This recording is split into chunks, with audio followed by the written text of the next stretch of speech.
The intention behind the public school accountability system is to create an opportunity to really measure whether schools are adding value. We've had in the city many, many years of neglect in our school system. You described some of the results of that prior to this administration.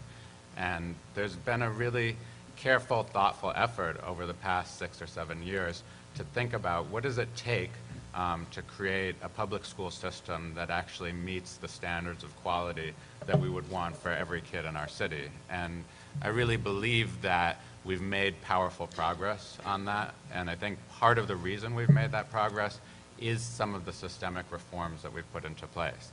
And so the empowerment and accountability are powerfully linked together.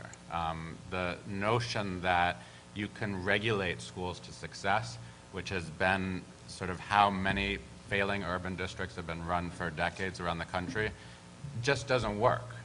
We saw in New York City, and I actually brought a couple slides of my own just to give people a sense of some of this data. So if you could just give us the second slide in the deck. In New York City, we had flat graduation rates for decades. It usually hovered either just above or just below the 50% line. And under this administration, one of the things that was recognized is that systems actually produce exactly the kinds of results that they're designed to produce. And so we had a school system that was pretty well designed to get us a 50% graduation rate for a long time. And that's not acceptable.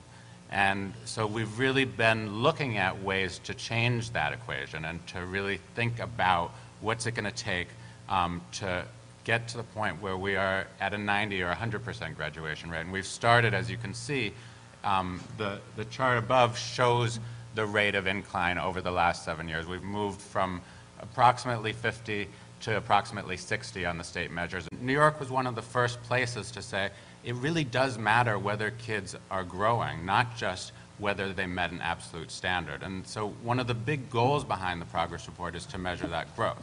Now, it's hard to do.